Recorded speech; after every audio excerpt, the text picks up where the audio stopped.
Welcome back to another technical deep dive here in the debug zone. Today, we're tackling a big question and breaking it down with insights from other users.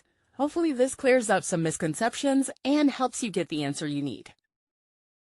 So buckle up, stay a little curious, and let's jump right in.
And that's a wrap.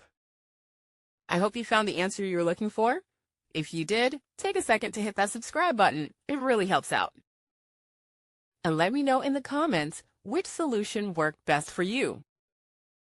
See you next time in the debug zone.